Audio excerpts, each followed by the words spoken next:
All right, today we're tackling something huge. A question that I bet keeps a lot of you up at night. Am I doing enough? We're calling this the calculus of enough. And together, we're going to try and find a way through that labyrinth of effort. You know the feeling, right? It's late, you're staring at your screen, and that question just pops into your head. Am I putting in enough effort? It doesn't matter if you're a student, an entrepreneur, a parent. It seems like it haunts just about everyone in this, high-performance world we're all living in. And if that sounds familiar, well, you're definitely not alone. The source material we're digging into today calls it a silent, persistent soundtrack to modern life. And that's such a perfect way to put it, isn't it? It's like this constant, low-level hum of anxiety, and that's exactly what we're going to unpack. So before we can even think about finding an answer, we've got to figure out why this question is so darn hard to answer in the first place. And that brings us right into our first section, the enough illusion. Okay, this right here, this is the absolute core of the problem. The word enough doesn't really mean anything on its own. It's totally comparative. I mean, enough for what? Enough to pass a test? Enough to get that promotion? Enough to be the best in the entire world? That benchmark is always moving, and that's exactly where all the anxiety comes from. And that moving benchmark gets distorted by, well, everything. You've got these external pressures, right? Like hustle culture, which basically screams that being burnt out is some kind of badge of honor. Then internally, we're all fighting our own battles with the fear of failure, with imposter syndrome. And on top of all that, you've got society, where we're just constantly comparing our own messy, real lives to somebody else's perfectly curated highlight reel. It's just a perfect storm of pressure. So, the big question is, how do we break out of this crazy cycle?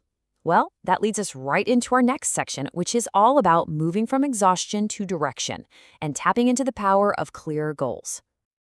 Think about it like this. Effort without a clear destination is just exhaustion. It's like driving around aimlessly and wondering if you have enough gas. You can't possibly know if you have enough fuel if you don't even know where you're going. It's such a simple idea, but it's a really profound shift in how you think about work. And here's a super practical tool to help define that destination: the SMART goal framework. I'm sure many of you have heard of this. Your goals need to be specific, measurable, achievable, relevant, and time-bound. This is what takes you from a vague wish like, I want to get better at my job, to a concrete, actionable plan. It's an amazing starting point. And hey, even for more creative stuff, measurable can just mean tracking your habits, not necessarily hitting a specific number.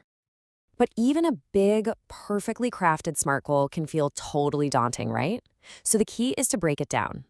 Let's say your ultimate dream is to become a famous architect. That's huge.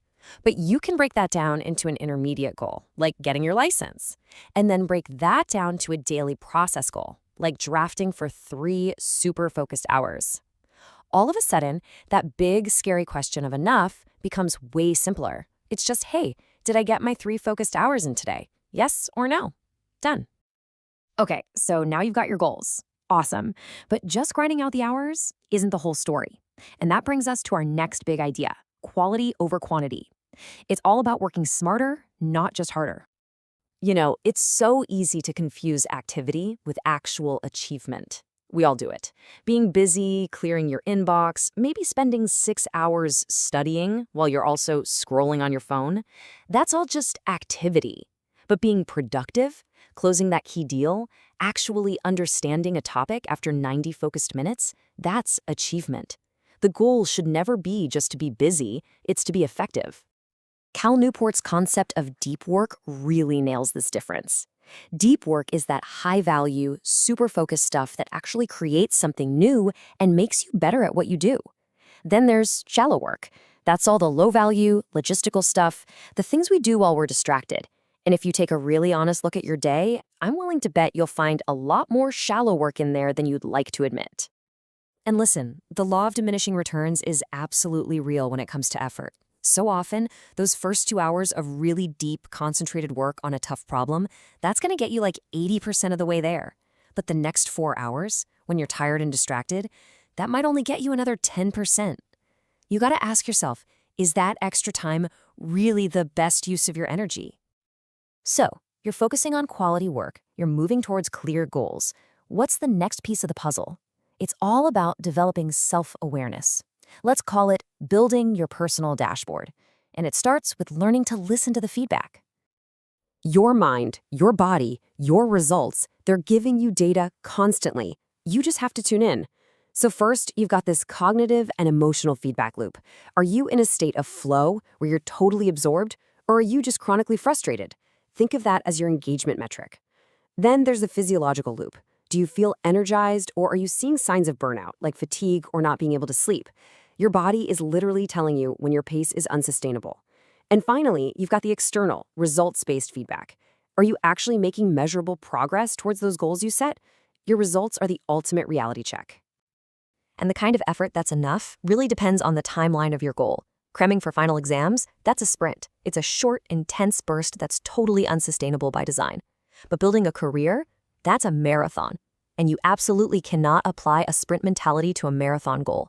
You will crash and burn. It's just like in sports. A marathon runner who trains like a sprinter is just going to get injured. It's inevitable. And this requires a really key shift in your mindset.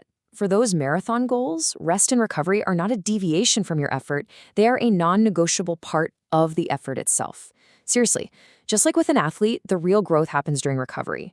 So you have to start thinking of rest as a strategic tool, not just some reward you get when you're done. It's a fundamental change, because without it, your effort just gets less and less effective over time.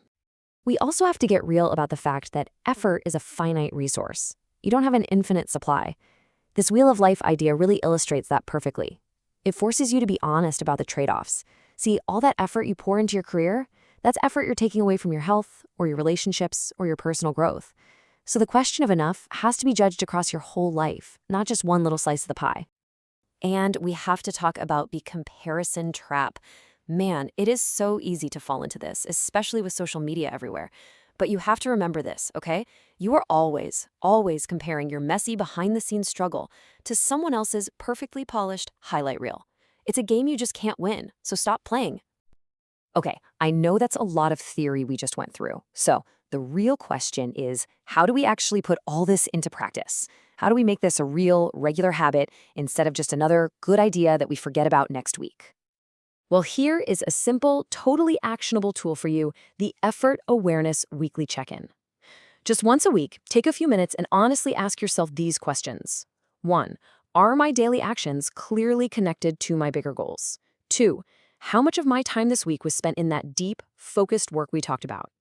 3. Is the pace I'm keeping right now something I can actually maintain long-term? And 4.